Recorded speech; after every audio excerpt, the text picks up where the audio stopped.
जय माता की मित्रों, मैं धनेश्वर महतो। भाजपा सांसद रमेश बिदोई का बयान, सबसे पहले दानिश अली बसपा प्रत्याशी के खिलाफ सांसद में अपशब्द भाषा, उसके बाद यूपी बिहार के लोगों के ऊपर अपशब्द भाषा। दिल्ली तेरे बाप का है क्या? क्या औकात है तेरी? मैं तेरी औकात पूछता हूं, तू क्या औकात है तेरी? और तेरे बाप की दिल्ली है क्या? तेरे बाप का जागीर है क्या? यूपी बिहार के लोग दिल्ली छोड़ के चले जाए? क्या है तू? एक पिद्दा भर का जनता से भीख मांग के सांसद बनता है, जनता से भीख मांग के सांसद बनता है। तेरी औकात क्या है बता? कहां का राजा महाराजा का औलाद है? तेरे बाप नवाब थे क्या, या तेरे बाप राजा थे क्या? क्या है तू? और क्या है भाजपाइयों, तुम्हारे बाप की देश हो गया है क्या? साले जितने बदतमीज हो सारे भाजपा में बन गए हो। क्या हो तुम लोग? जिस जनता का वोट लेते हो उसी को आंख दिखाते हो। यूपी बिहार के आदमी बदतमीज है, चोर है, डकैत हैं, और तू साले बदतमीज की औलाद, तू साधु है, संत है, क्या है तू? तू एक भाजपा का लुच्चा लफंगा, एक बदतमीज सांसद है। इसके अलावा तेरी कोई पहचान नहीं है। इसी बयान से तूने अपने देश में अभी तूने पहचान बनाई है। एक लुच्चा लफंगा सांसद, और जितने भी भारत के अंदर लुच्चे लफंगे, रेपिस्ट, लड़की छेड़ने वाले, ये भाजपा की पहचान है अभी के टाइम में। अरे क्या है? नरेंद्र मोदी क्या है? एक उठाई गिराही तो हमने देश की जनता ने चुन लिया है धोखे से। अमित शाह क्या है? एक उठाई गिराही तो है, धोखे से चुने हुए हैं। लोगों को डरा धमका के राजनीतिक चमका रहे। और क्या है? कौन सी नीति पे चल रहे हो बोलो? कौन सा भाजपा का नीति है? बृजभूषण शरण, अभी दिल्ली पुलिस ने कहा है कोर्ट के अंदर कि लड़कियों के साथ बदतमीजी करता था, छेड़खानी करता था जब भी मौका मिलता था, देश में या विदेश में। ऐसे पर्याप्त सबूत हैं। तो भारतीय जनता पार्टी तो रेपिस्टों की, बदतमीजों की, गुंडों की पार्टी बन के रह गई है। वाजपेयी जी का जमाना खत्म हो गया। मोदी और अमित शाह के जमाने में लुच्चे लफंगे की एक पार्टी बन के रह गई है। और मैं आ रहा हूं दिल्ली में, तेरे बाप की औकात है रोकने का? मैं एक हफ्ते में दिल्ली में आ रहा हूं, चैलेंज करता हूं सारे तेरे भाजपाइयों नेताओं को। रोक देगा मुझे? तेरे बाप में दम है या तेरी गांड में दम है? बदतमीज आदमी के साथ बदतमीजी भाषा ही अच्छा लगता है। कृष्ण भगवान ने कहा था कि कीचड़ में घुस के कीचड़ को साफ किया जाता है। तो तुम्हारे जैसे हरामियों के साथ यही लफ्ज सही है। क्या है?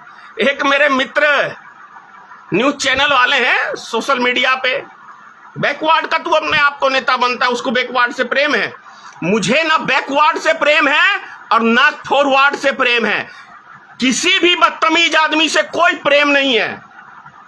जो इस देश की खा के, इस देश की जनता का नमक खा के और उनके साथ नमक हरामी करता है, उन व्यक्तियों से मुझे कोई प्रेम नहीं है। मैं ऐसे ऐसे हरामियों को ढूंढता रहता हूं। तू जन्म भी नहीं लिया होगा जिस टाइम में मैं दिल्ली में था, और तू क्या बोलेगा? शहर कैसे बसता है तुझे पता है? साला पता नहीं किस गुंडे मवाली की औलाद होगा तू, और गुंडों की पार्टी में रह के तुझे मिल गया। यूपी बिहार के बिना बोलना। तेरे बाप नरेंद्र मोदी में दम है तो बोल कि यूपी में चुनाव हम नहीं लड़ेंगे। तेरे बाप अमित शाह में दम है तो बोल कि हम बिहार में चुनाव नहीं लड़ेंगे। बन जाएगा साला तेरी सरकार, बना लेगा तू सरकार अपनी। मैं निवेदन करता हूं अपने यूपी और बिहार के भाइयों से, अरे भाजपा का अहंकार सर चढ़ के बोल रहा है, उसको उतारो, उसकी औकात दिखाओ भाजपाइयों को। आप ही का मत लेता है और आप ही को बांस करता है। इनको औकात दिखाओ। और मैं बार बार ही देश की जनता से अपील करता हूं, नेता चुनो सिर्फ 5 साल के लिए। अगली बार चुनोगे तो तुम्हारे सर पे चढ़ के पेशाब करेगा जैसे ये कर रहा है। सांसद की गरिमा क्या होती है ये भी पता है इनको। एक मंदिर में बैठ के एक सांसद का दूसरे सांसद ऐसा अपमान करता है, इसके लिए हम चुन के भेजते हैं। नेता हम किसके लिए चुन के भेजते हैं? कुत्ते बिल्ली के लड़ने के लिए नहीं।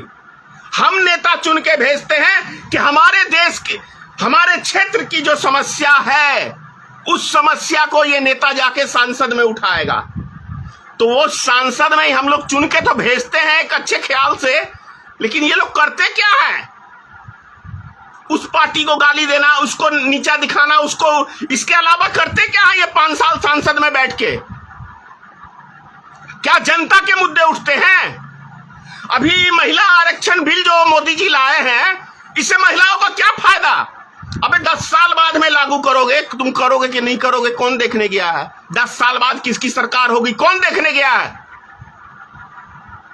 अगर महिलाओं से प्रेम होता तो इसी बार संसद में बिल पास हुआ। अभी लोकसभा के चुनाव होने वाले हैं, 35% आरक्षण देना चाहिए, तब होता दिलेरी। नहीं, मूर्ख बना रहे हैं। ऐसा मुद्दा ले आते हैं कि हर विपक्षी पार्टी विवश है सपोर्ट करने के लिए, लेकिन कोई विपक्षी पार्टी ये नहीं बोल रहा है कि इसका फायदा क्या।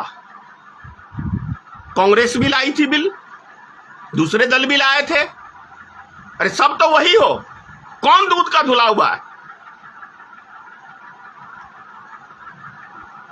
भाषा किसी राजनेता को, ठीक है मैं जो बोला वो गलत है, मैं मानता हूं, किसी भी नेता का ये भाषा नहीं होना चाहिए।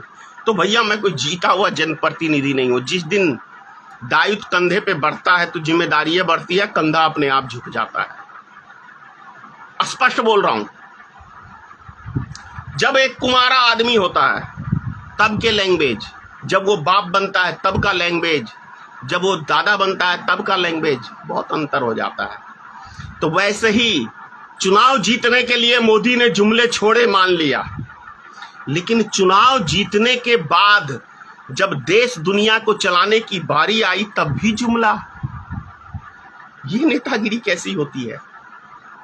हम चुनाव जीतने के लिए जनता से झूठ बोल लेते हैं, मान लेते हैं, लेकिन जब चुनाव जीत के चले गए तब क्या झूठ बोल रहे हो भाई? तब किसको ठग रहे हो? तब राष्ट्र की नजर में आप बेवकूफ महामूर्ख बन रहे हो। दुनिया की नजर में, दुनिया इतनी नासमझ तो नहीं है कि कौन क्या बोल रहा है और उस बात का पता ही नहीं चल रहा है। मोदी हर दिन एक जुमला छोड़ता है, क्या देशवासी नहीं जानते? बच्चा भी जानता है, 2 साल का बच्चे से पूछ लो तो भी कहेगा नरेंद्र एक जुमलेबाज प्रधानमंत्री है। तो क्या इमेज बन गई 10 साल में मोदी की, और क्या इमेज बन गई अमित शाह की?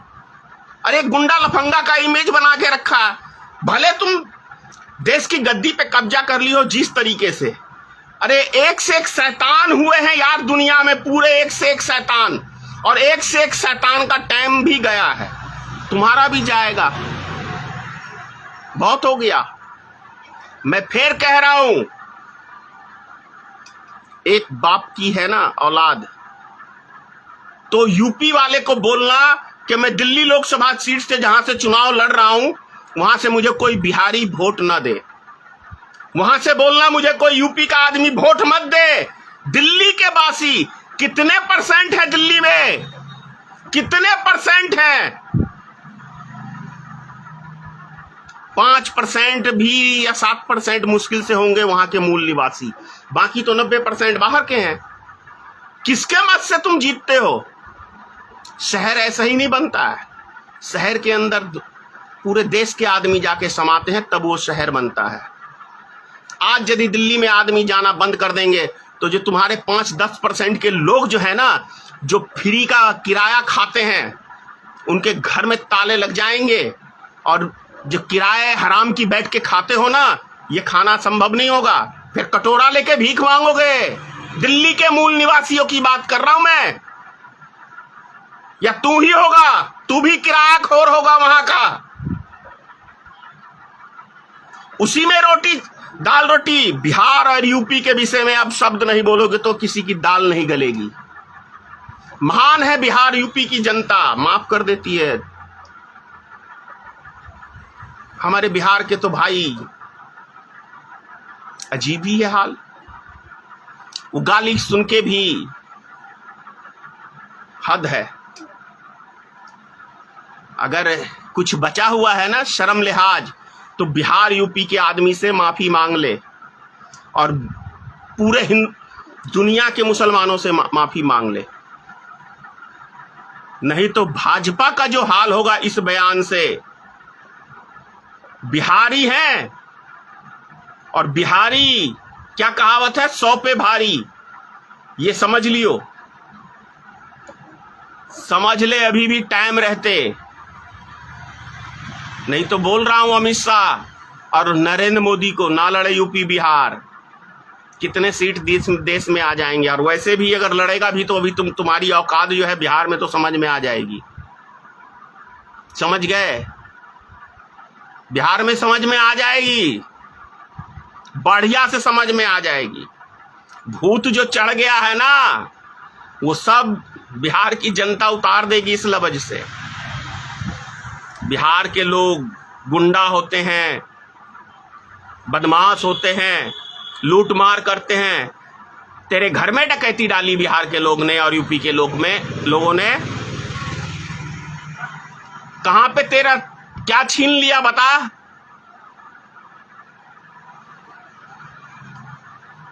भाइयों आप लोग समझो, मैं बैकवर्ड और फॉरवर्ड की राजनीति नहीं करता और ना मुस्लिम की करता हूं। मैं जो सही होता है वही बोलता हूं। अब किसी को बुरी लगे या किसी को अच्छी लगे इसके ऊपर मैं कोई बयान नहीं देता। जय हिंद।